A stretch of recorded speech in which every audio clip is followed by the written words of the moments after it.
Is a food science degree worth it? That's what we're going to be talking about today. But before we get into that, make sure to gently tap the like button. Now with that out of the way, let's jump right into it. To start this off, you want to know what the heck is food science? That's why we're here. Now, for the most part, food science is studying and researching the basic elements of food using chemistry and biology. And it's all about improving the supply of food that's offered to the general public. And this is not only the quality of the food, but it's also how good it tastes and how easily it can be mass manufactured and then stored. So if you're a foodie, you're somebody who absolutely loves food and you're passionate about it, this could be great for you. And shout out to my foodies. 2020 has been a very tough year for them. They probably are not able to go to their favorite restaurant right now. I miss eating. Now, the first thing that we're going to talk about when it comes to this degree, because this is a personal finance channel, we're going to be talking about salary, of course. Now, with this degree, you're going to start off making around $49,000 a year in your first 5 years, and then $91,600 in mid-career pay, which is basically 10 years and after. And that's going to be relatively decent, but just not amazing. Now, in general, biological science degrees are going to be a little bit below average when you look at someone's lifetime earnings. So the average for all occupations and all majors is going to be around $2.4 million earned over a lifetime. And then biological science majors, which is what food science falls under, is going to be around $2.3 million. So it's a little bit below average. Now, there are a decent amount of career paths that you could potentially go down here. I'll just name off a few of them. Agricultural and food science technician, biochemist, biological technician, chemical technician, conservation scientist, environmental scientist, farmer, rancher, and microbiologist. Now, as an agricultural and food scientist, you're going to make around $65,000 a year. This is the most obvious career path that you might go down, but there's a lot of other options as well. You might become a forester or a conservation scientist, and they make around $62,000 a year. Environmental scientists make around $71,000. That's another option for you. And microbiologists make around $75,000, although that might be a little bit more rare of a career path for you to go down. Overall, when it comes to earnings and salary, I always recommend that people try to make at least $75,000 a year, because studies have shown that your happiness increases up to about $75,000, and that study was done about 10 years ago, so it's probably more like $80,000 by now. But once you get past that number, whatever it is, which is going to change depending on where you live and all kinds of other different factors,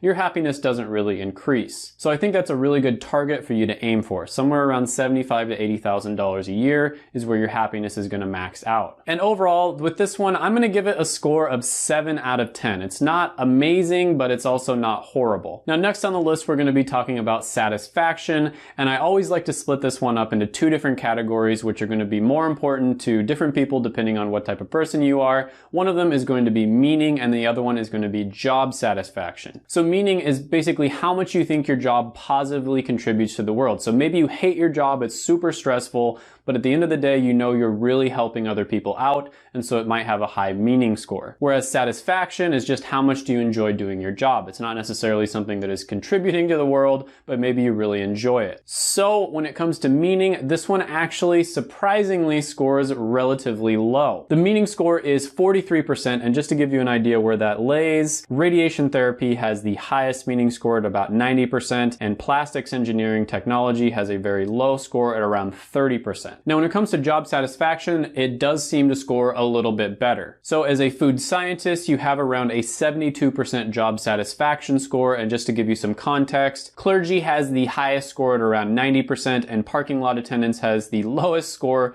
at around 41%. So 72% is on the higher side, and that's relatively good. One thing that I've noticed with science-related degrees is the people who are actually able to get a job do tend to be relatively happy, because those people are probably the type of people who really enjoy doing science. Now, when it comes to science-related degrees, I get a lot of flack for saying this, but you guys know me, I'm a straight shooter. I'm just going to tell you the way that it actually is. They aren't very good when you compare them to the other STEM degrees. So people think that all STEM degrees are amazing, but the truth is science degrees, which is the S in STEM, I don't know if that's I think you guys see it this way. It's the S in STEM. Science degrees are not as good as the TEM. They're actually the second most regretted type of degree at around 35%. And the reason for that is because it's very difficult to find a job with just a bachelor level degree. A lot of people have to go back and get a master's or a doctorate, which takes lots of extra time and it's very expensive. And I don't think they're as bad as a lot of other degrees. There's degrees that people regret less, but I think the reason for that is because they kind of knew what they were getting getting themselves into,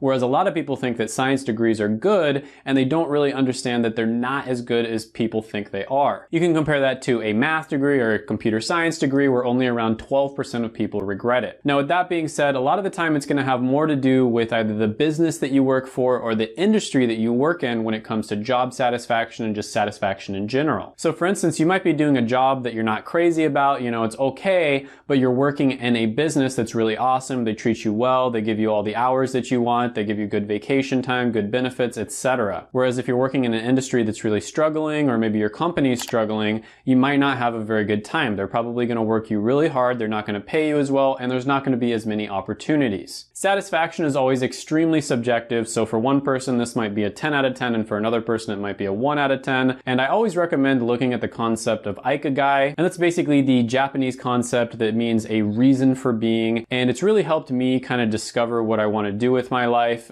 Even at an early age it did, and then it's even helped me later on in life. So I always recommend looking at that, and it kind of breaks it down in a way that makes a lot of sense. But overall, when it comes to job satisfaction, I'm going to go ahead and give this one a score of 7 out of 10. Next on the list, we're going to be talking about demand, and this is probably the most important one out of all of them. Now, when it comes to demand, a food scientist is going to be growing around 6% over the next 10 years. For a conservation scientist, it's around 5%. For environmental scientists, it's around 8%, which is much faster than average. And for a microbiologist, it's 3%, which is about average. Now, when it comes to being a food scientist, for instance, you might want to make sure that you look at the region that you want to live in. For some reason, food scientists that live in Illinois make around $95,000 a year, whereas ones that live in Texas only make around $68,000. So there's a huge discrepancy there. Now, one test that I always like to do is to type in the name of the degree into either monster.com or indeed.com, one of those job searching websites. So for instance, when you type in computer science degree, you have 141,000 jobs that pop up that have that as a keyword. And when you type in anthropology degree, you only have around 829. When you type in food science degree, 1,730 jobs pop up. So it's a little bit better than the bottom feeder, which would be like anthropology, but it's nothing amazing. So all things being considered when it comes to demand, I'm going to go ahead and give this one a 6 out of 10. Now next we're going to be talking about X factors, and that's anything that didn't make it into one of the previous 3 categories. So we're going to be talking about things like automation,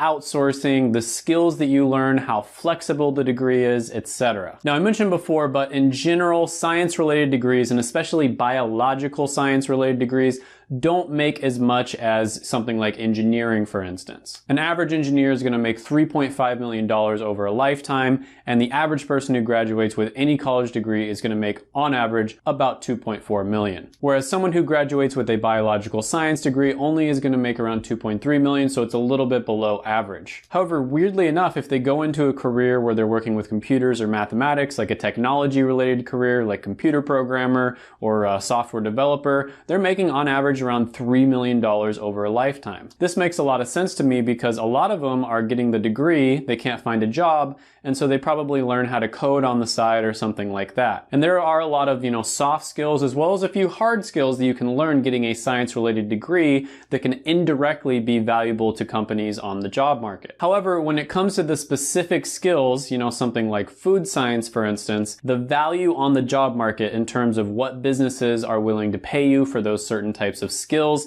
is not that great. So for instance, software engineering is the most highly valued skill at around 88 out of 100, and then industrial sewing is the lowest valued skill at around 8 out of 100, and food science comes in kind of in the middle around 39. That doesn't mean that it isn't valuable. I mean, pretty much anything can be valuable. Art, for instance, in my opinion, is extremely valuable, but when it comes to how much companies are willing to pay people who have those particular types of skills, it's not as valuable in that respect. And learning a skill set that's extremely narrow, like food science, for instance, it's probably not going to be as easy for you to use those skills and just transition into a different type of career. Compare this to a business degree graduate who can go into just about any career path in any company in any industry in the world, or someone like an engineer or someone who graduates with a physics degree who's just so highly respected that just about any company out there is going to hire them just because of the fact that they know they're really smart, really hardworking, and and probably a good problem solver as well. Food science does have a little bit of that going for them. I mean, science-related degrees are relatively well respected,